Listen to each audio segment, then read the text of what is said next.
Hello and welcome back to the Stockwell Eldridge Show. Jason's letting me speak right now. Letting you. You have permission. No, Yeah. Anyways, we're back with Marshall Saunders, Thomas Jusela, and Brandon Doyle. And we are discussing their book, Mindset Methods and Metrics, M Cubed. I like that. I sat there looking at this going, okay, it's not squared. What is it? It's cubed. Yeah, did you? Good. Yeah. Okay, so whose idea was it for this book? So actually, originally it was my idea about a year ago. After having attended a lot of conferences and gone through a lot of training, I realized there's not really a good guide that gives benchmarks for agents to kind of compare themselves against and for doing business planning. So I kind of pitched it as an idea and sat on that for a while. And eventually I decided, I'm either going to do this or not. I'm sick of just talking about it. So I got together with Nick, the other author of the book, and we did a Kickstarter campaign. And so we tried to raise $5,000 in 30 days. And the last hour we ended up making it. And Marshall was actually one of the people that had contributed. So there was kind of a cool story there. And we had gotten to talking after we got the money. And Marshall was doing something similar. And so I said, let's just team up on this and we'll have 3 different perspectives.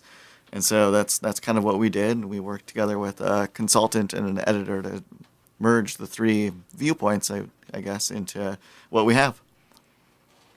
And is the book available online? Is it at stores as well? Yep, so the book is available right now in hardcover on Amazon. The Kindle version will be available probably today. It's just waiting approval. And then Marshall actually recorded the Audible, which will be... Oh, really? Nice. My beautiful voice. I love it. Garrison Keillor-esque, right? Yeah. Morgan Freeman was taken. That So. was That's right. Oh, yeah. The book, for sure, in the car. Do you have a YouTube version too where CD. people can Yeah. watch you read it? No. Thankfully, we've spared the world of that. But where would they go? What website would they go to order a copy? So if you can get it on Amazon. Otherwise, our website is m3rebook.com. M3REbook. And is it the number 3 or spelled out 3? The number 3. 3. Okay. It's a good question. And then tomorrow we are having a book launch that the public is welcome to come to as well. It's at Surly from 5 to 8 p.m. So you can get a book there and get it signed. Should be a fun event. Oh, cool. Where is Surly? For people that don't know. It's over by TCF Bank Stadium. Okay. Over there, right by the light rail, where the light rail crosses University right there. Okay, That's so the Surly Brewery. Yeah, that's a beer. Great. If Yeah. you Yep. don't drink, folks, that's a beer. Yep. So, pretty And- good beer, actually. Very cool. Very good beer.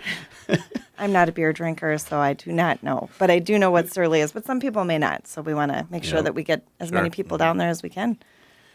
And I have a question about the book.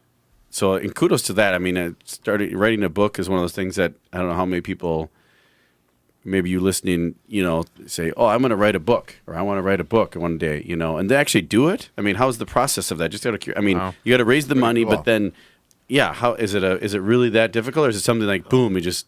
It's a lot of hard work. It So really is. I would say it took twice as long as we expected and about 4 times as much money. And Wow. there's no money to be made in it either. Right. So, all right. But What do you mean? There's no money to be made? Authors make tons of money, don't they? None usually. apparently not.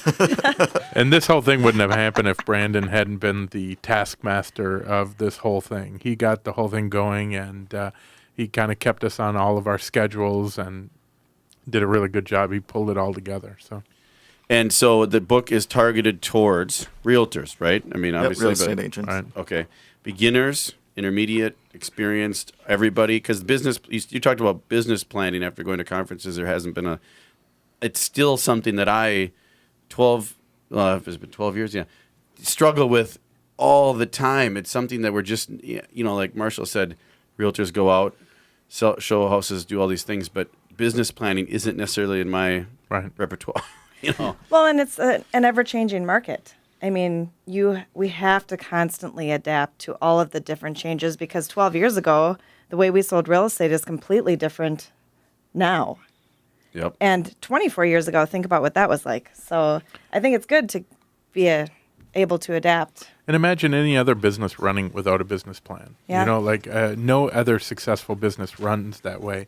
And what happens when you run your business without a business plan as a real estate agent, oftentimes, not for everybody, but oftentimes you just cycle with the market. So your business is up if the market's up. And if a lot of people are buying and price ranges are higher, then you make more money. And then if the market goes down, then you make less money. And that is a horrible, horrible, horrible reality to live in as a real estate agent, to have the market dictate how much you make. And if you run your business properly, you should always be making more than you did last year, regardless of the market.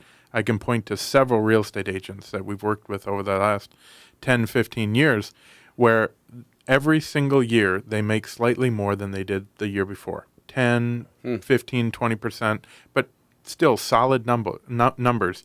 And then you look at 2007, 2008. I mean, the historic crash in the housing market, and people who ran their business like that, they were up 10%. The next year they were up 10%. The next year they were up 10%. That's running a successful business, running it by a plan and having a real cogent and a lot of hard work and a lot of mathematics. You need to follow your metrics. You need to constantly be watching where your business comes from and what your ROI is on all of your business building methods. But if you do that, that's running a solid business that won't be recession proof, but will not be such a victim of the market. Well, in real positive and estate, and negative. Thomas, how's the mortgage industry? Is that similar? Do you see this with loan officers a lot, where it's kind of a up and down, ebb and flow? It's like Depending on the loan officer, absolutely, 100%. I mean, I would say real estate loan officer, same thing. And I mean, you're going to get what you put in, and if you don't have a plan or a system, and you're going to get lost in it, and you're going to stop growing. For typical sure. real estate month is low in the beginning of the year, then they have a spike up. Right. You can almost draw the map, and then down because they're not Right. not prospecting and they're busy with those people. Then the next month they got to get in it again, and it just goes do the whole year. Right. Everyone's hiring an assistant in March and April and May, and everyone's firing assistants in September, October, and November. That's the way it goes. But Very true. I would think you need that all the way through, right, to keep the consistency. Yeah, Absolutely, yeah, you do. need I mean, that. you make a plan and you stick to that plan religiously and with an incredible amount of discipline, and that good things will come in real estate. I think, you were talking about how many people are in real estate, and you're absolutely right. The classes to become a real estate agent, there's, the day classes, there's the night classes, there's the weekend classes. Yep. Every single class right now is at their fire capacity, at the fire code capacity. Yay. They can't take Yay. and it'll make this an awful industry. We're a weird real estate industry that we hurt ourselves so much by how we run it. And if we ran it differently, the public perception of us and the amount of money that we make and the amount of negative things that happen to us when the market goes soft would be quite lessened. But we refuse to make those changes. So back in the day, Thomas, everybody was in the loan officer business. That was very lucrative. There's been a lot of restrictions and rules put in place. Has that helped deter people from entering? Like right now, floodgates are in Absolutely, to be a realtor. but it's no different than in the real estate market. You see everyone getting the real estate license when it's a seller's market, and when this market's gone, those agents will be gone with this market as well. Yeah. 2007, 2008, crazy to say this, was the best thing that ever happened to me, because it made me push myself to a whole new level, because I had to figure out how am I going to get through these times. And having everyone exiting the industry, it opened up a lot of doors and opportunity for me, because, it was harder to do this. And if you found your way to get through it, it carried me so much farther. And it was kind of funny to watch the industry come back and see all these loan officers that got out of it. Are they coming back now? They're I mean, starting to kinda like come real back estate, in, or- but okay. this also is because of where the market's at, and a lot of them are rate dependent. So when the interest rates are going to end up eventually rising, hopefully, these people are going to get out of the industry. That is, Yep. my business model is probably 99% purchase. And that's not as dependent on the rates as the refi business is what you're referring to. Yeah. Correct.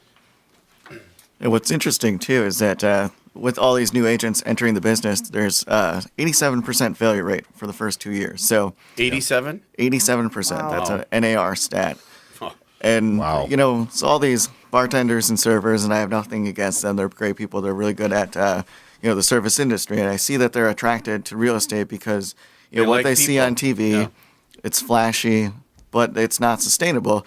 And they're actually entering the market at the worst time because right now we have sellers that the inventory is low, so agents are competing for that business. So they're already up against us experienced agents. And the Yeah. buyers that they're working with are getting frustrated because they're always in multiple offers and they're losing out. So I don't know that it's really the right time to enter as a new agent. But if you do enter in, or you want to, or you are an experienced agent, look up the book M Cubed, doesn't say M squared, M Cubed, Mindset, Methods, and Metrics. And I'm anxious to read it because business planning is not anywhere near what I'm good at. So I need help. We'll be back. Stay tuned.